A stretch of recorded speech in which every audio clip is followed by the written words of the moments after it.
Buenas tardes, mi nombre es Cindy Stephanie Regalado López, carné 2079-3-22, sección 0171 del curso Estrategias de la Comunicación Lingüística. El día de hoy tengo el gusto de presentarle un proyecto de lectura oral, el cual consiste en realizar una lectura del capítulo 24 de la obra de Don Quijote de la Mancha. Entonces, sin nada más que agregar, comencemos.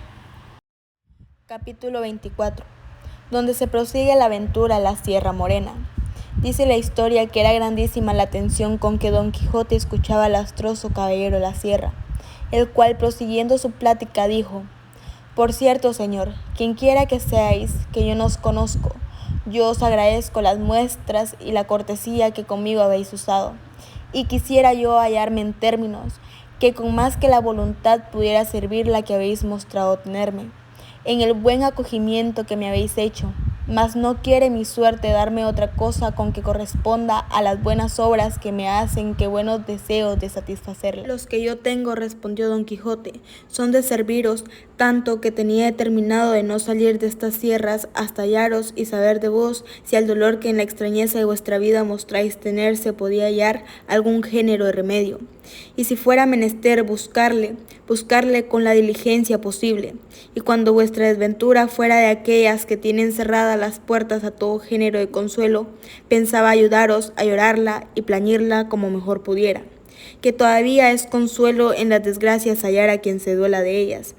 Y si es que mi buen intento merece ser agradecido con algún género de cortesía, yo os suplico, Señor, por la mucha que veo que en vos encierra, y juntamente os conjuro por la cosa que en esta vida más habéis amado o amáis, que me digáis quién sois, y la causa que os ha traído a vivir y a morir entre estas soledades como bruto animal.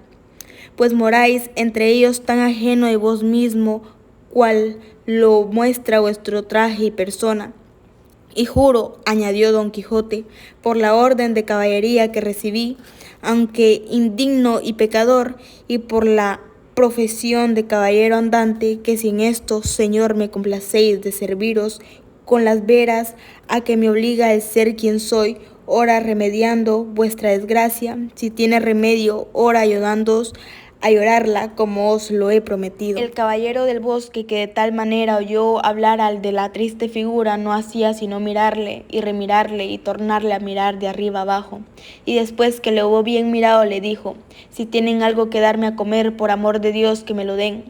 que después de haber comido yo haré todo lo que se me manda, en agradecimiento de tan buenos deseos como aquí se me han mostrado. Luego sacaron Sancho de su costal y el cabrero de su zurrón, con que satisfizo el roto su hambre, comiendo lo que le dieron como persona atontada, tan apriesa que no daba espacio de un bocado al otro, pues antes los engullía que tragaba, y en tanto que comía, ni él ni los que le miraban hablaban palabra. Como acabó de comer, les hizo de señas que le siguiesen, como lo hicieron, y él los llevó a un verde pradecillo que a la vuelta de una peña poco desviada de ahí estaba. En llegando a él, se tendió en el suelo encima de la hierba, y los demás hicieron lo mismo, y todo esto sin que ninguno hablase, hasta que el roto, después de haberse acomodado en su asiento, dijo: si gustáis, señores, que os diga en breves razones la inmensidad de mis desventuras, habéisme de prometer de que con ninguna pregunta ni otra cosa no interromperéis el hilo de mi triste historia, porque en el punto que lo hagáis, en ese se quedará lo que fuere contar. Las razones del roto trujeron a la memoria a Don Quijote el cuento que le había contado su escudero, cuando no acertó el número de las cabras que habían pasado el río, y se quedó la historia pendiente. Pero volviendo al roto, prosiguió diciendo: esta prevención que hago es porque querría pasar brevemente por el cuento de mis desgracias, que el traerlas a la memoria no me sirve de otra cosa que añadir otras de nuevo. Y mientras menos me preguntaredes, más presto acabaré yo de decillas, puesto que no dejaré por contar cosa alguna que sea de importancia para no satisfacer del todo a vuestro deseo. Don Quijote se lo prometió en nombre de los demás, y él, con este seguro, comenzó de esta manera: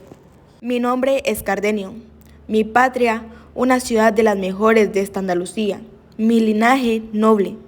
mis padres ricos, Mi desventura tanta que la deben de haber llorado mis padres y sentido mi linaje, sin poderla aliviar con su riqueza, que para remediar desdichas del cielo poco suelen valer los bienes de fortuna. Vivía en esta misma tierra un cielo, donde puso el amor toda la gloria que yo acertara a desearme. Tal es la hermosura de Lucinda, doncella tan noble y tan rica como yo, pero de más ventura y de menos firmeza de la que a mis honrados pensamientos se debía. A esta Lucinda amé, quise y adoré desde mis tiernos y primeros años, y ella me quiso a mí, con aquella sencillez y buen ánimo que su poca edad permitía. Sabían nuestros padres nuestros intentos y no les pesaba de ello, porque bien veían que cuando pasaran adelante no podían tener otro fin que el de casarnos, cosa que casi la concertaba la igualdad de nuestro linaje y riquezas. Creció la edad y con ella el amor de entrambos, que al padre de Lucinda le pareció que por buenos respetos estaba obligado a negarme la entrada de su casa, casi imitando en esto a los padres de aquella tisbe tan descantada de los poetas, y fue esta negación añadir llama a llama y deseo a deseo, porque aunque pusieron silencio a las lenguas, no le pudieron poner a las plumas, las cuales con más libertad que las lenguas suelen dar a entender a quien quieren lo que en el alma está encerrado, que muchas veces la presencia de la cosa amada turba y enmudece la intención más determinada y la lengua más atrevida. Hay cielos y cuántos billetes le escribí, cuán regaladas y honestas respuestas tuve, cuántas canciones compuse y cuántos enamorados versos, donde el alma declaraba y trasladaba sus sentimientos, pintaba sus encendidos deseos, entretenía sus memorias y recreaba su voluntad. En efecto, viéndome apurado y que mi alma se consumía con el deseo de verla, determiné poner por obra y acabar en un punto lo que me pareció que más convenía para salir con mi deseo y merecido premio. Y fue el pedírsela a su padre por legítima esposa, como lo hice. A lo que él me respondió que me agradecía la voluntad que mostraba de honralle y de querer honrarme con prendas suyas, pero que siendo mi padre vivo, a él tocaba de justo derecho hacer aquella demanda. Por si no fuese con mucha voluntad y gusto suyo, no era Lucinda mujer para tomarse ni darse a hurto. Yo le agradecí su buen intento, pareciéndome que llevaba razón en lo que decía, y que mi padre vendría en ello como yo se lo dijese. Y con este intento, luego en aquel mismo instante, fui a decirle a mi padre lo que deseaba. Y al tiempo que entré en un aposento donde estaba, le hallé con una carta abierta en la mano, la cual antes que yo le dijese palabra me la dio y me dijo: por esa carta verás, Cardenio, la voluntad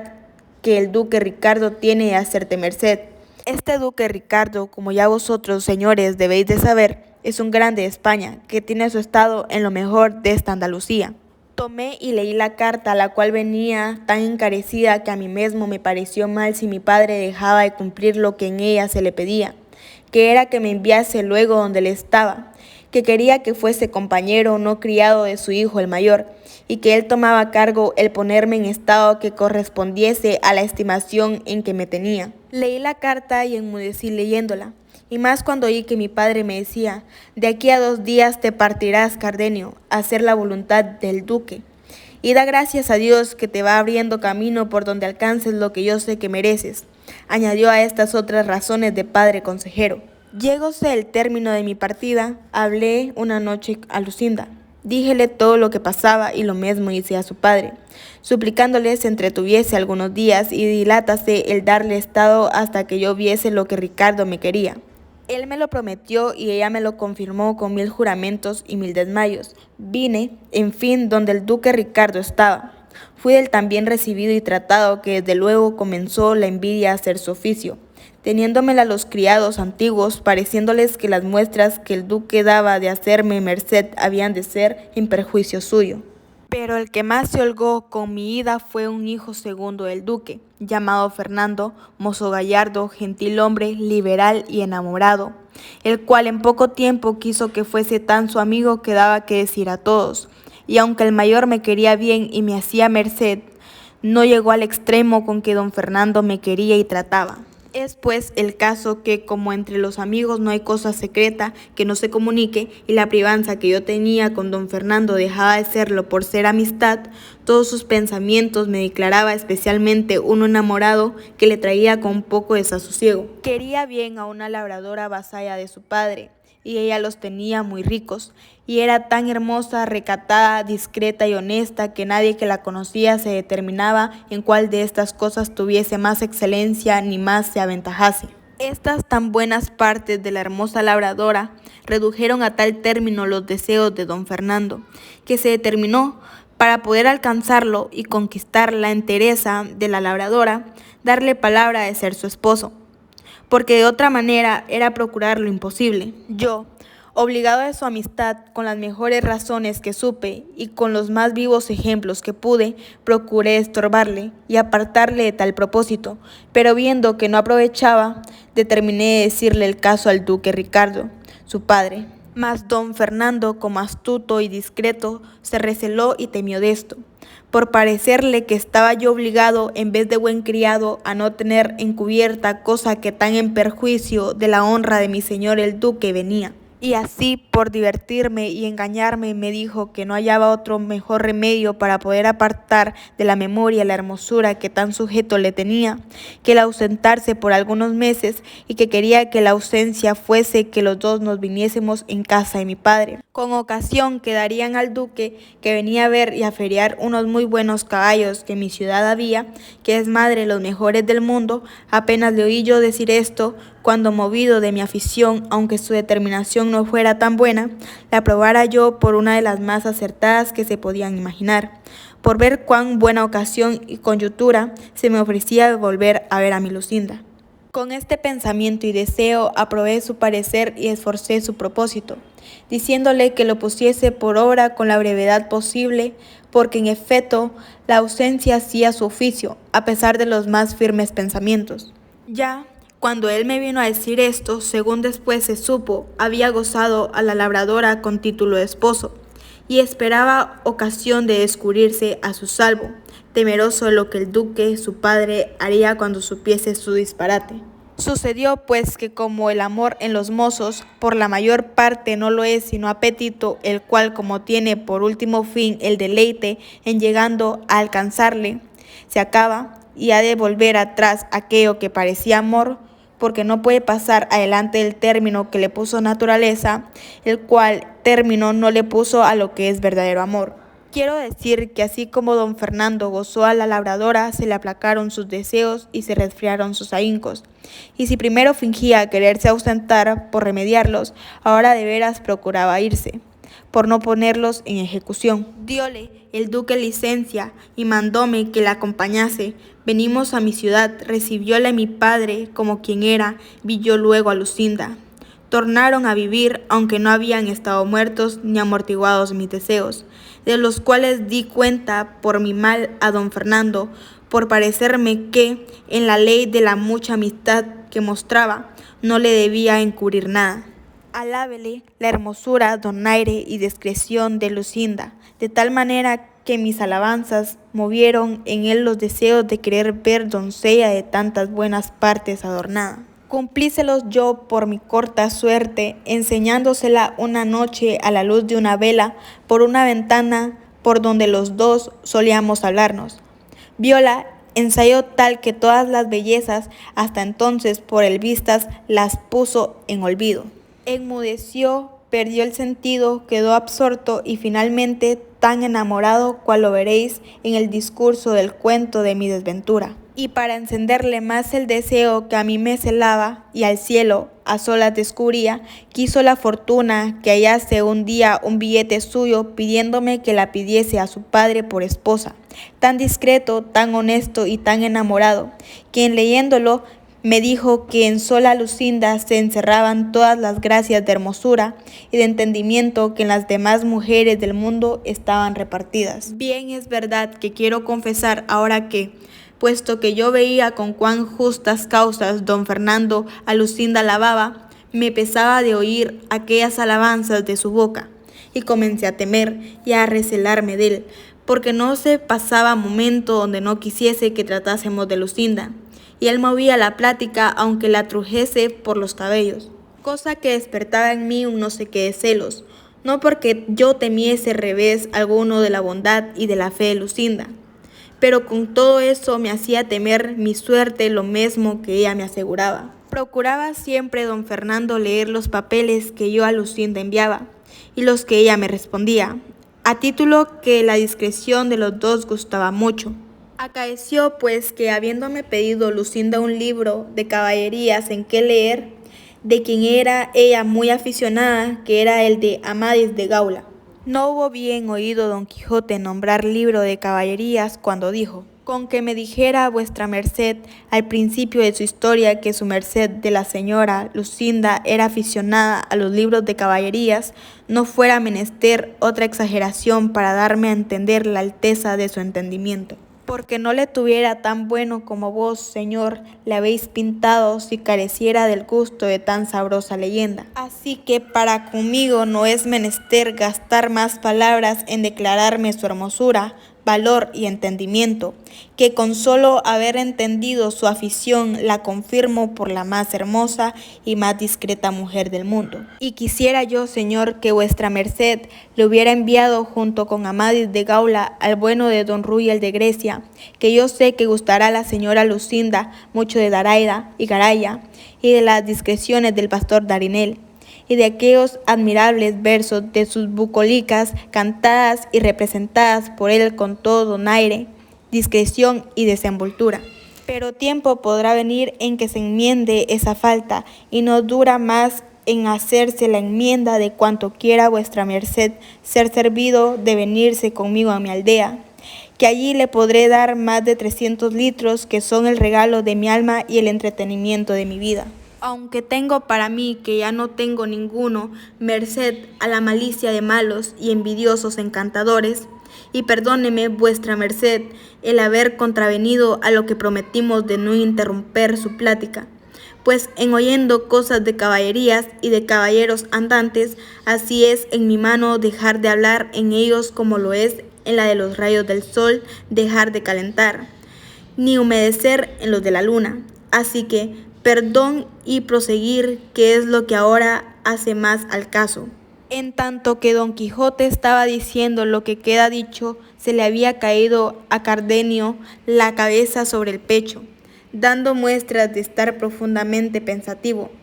Y puesto que 2 veces le dijo don Quijote que prosiguiese su historia, ni alzaba la cabeza, ni respondía palabra. Pero al cabo de un buen espacio la levantó y dijo, no se me puede quitar del pensamiento, ni habrá quien me lo quite en el mundo, ni quien me dé a entender otra cosa, y sería un majadero el que lo contrario entendiese o creyese, sino que aquel bellaconazo del maestro Elisabat estaba amancebado con la reina Madásima. Eso no votó a tal, respondió con mucha cólera don Quijote, y arrojóle como tenía de costumbre, y esa es una muy gran malicia o bellaquería, por mejor decir. La reina Madásima fue muy principal señora, y no se ha de presumir que tan alta princesa se había de amancebar con un sacapotras, y quien lo contrario entendiere, miente como muy gran bellaco. Y yo se lo daré a entender a pie o a caballo, armado o desarmado, de noche o de día, o como más gusto le diere. Estábale mirando Cardenio muy atentamente, al cual ya había venido el accidente de su locura y no estaba para proseguir su historia. Ni tampoco don Quijote se la oyera según le había disgustado lo que de Madásima le había oído. Extraño caso que así volvió por ella como si verdaderamente fuera su verdadera y natural señora. Tal le tenían sus descomulgados libros, digo pues que como ya Cardenio estaba loco y se oyó tratar de mentiz y de bellaco con otros de nuestros semejantes, parecióle mal la burla, y alzó un guijarro que halló junto a sí y dio con él en los pechos tal golpe a don Quijote que le hizo caer de espaldas. Sancho Panza, que de tal modo vio parar a su señor, arremetió al loco con el puño cerrado, y el roto le recibió de tal suerte que con una puñada dio con él a sus pies, y luego se subió sobre él y le bromó las costillas muy a su sabor. El cabrero que le quiso defender corrió el mismo peligro, y después que los tuvo a todos rendidos y molidos, los dejó y se fue con gentil sosiego a emboscarse en la montaña. Levantándose Sancho, y con la rabia que tenía de verse aporreado tan sin merecerlo, acudió a tomar la venganza al cabrero, diciéndole que él tenía la culpa de no haberles avisado que aquel hombre le tomaba a tiempos la locura, que si esto supieran hubieran estado sobre aviso para poderse guardar. Respondió el cabrero que ya lo había dicho, y que si él no lo había oído, que no era suya la culpa. Replicó Sancho Panza, y tornó a replicar el cabrero, y fue el fin de las réplicas asirse de las barbas, y darse tales puñadas que si Don Quijote no los pusiera en paz, se hicieran pedazos. Decía Sancho ácido con el cabrero: déjeme vuestra merced, señor caballero de la triste figura, que en este, que es villano como yo y no está armado caballero, bien puedo a mi salvo satisfacerme del agravio que me ha hecho, peleando con él mano a mano como hombre honrado. Así es, dijo Don Quijote, pero yo sé que él no tiene ninguna culpa de lo sucedido. Con esto los apaciguó, y Don Quijote volvió a preguntar al cabrero si sería posible hallar a Cardenio, porque quedaba con grandísimo deseo de saber el fin de su historia. Díjole el cabrero lo que primero le había dicho, que era no saber de cierto su manida, pero que si anduviese mucho por aquellos contornos, no dejaría de hallarle o cuerdo o loco. Don Quijote de la Mancha, impredecible para todos los amantes de la lectura, una obra maestra que con el paso de los siglos sigue siendo la obra más importante en la literatura en nuestro idioma. A continuación daré una breve opinión del capítulo 24. Este capítulo trata del amor como de la traición, la cordura y la locura, la honra puesta en la mujer y la deshonra de la mujer, la honra y la deshonra de uno de los grandes. Cardenio les cuenta su historia a Don Quijote y a Sancho Panza. Cardenio les cuenta de Lucinda. Cardenio sirve a Don Fernando. Don Fernando se enamora de una labradora. Don Fernando se enamora de Lucinda, así traicionando a Cardenio. Si bien entonces este capítulo me llamó mucho la atención debido a la trama que te atrapa. Es muy interesante todo lo que cuenta y es a la vez muy fantasioso, que trata de parodiar la historia de caballeros. A continuación, 3 palabras novedosas del capítulo con su respectiva definición. Número 1. Zurrón. Según la Academia Española, significa bolsa grande de pellejo, que regularmente usan los pastores para guardar y llevar su comida u otras cosas. Número 2. Plañir. Según la Real Academia Española, significa gemir y llorar, sollozando o clamando. Número 3. Ahínco. Es la eficacia, empeño o diligencia grande con que se hace o solicita algo, según la Real Academia Española. Esto ha sido todo por el video de hoy. Gracias.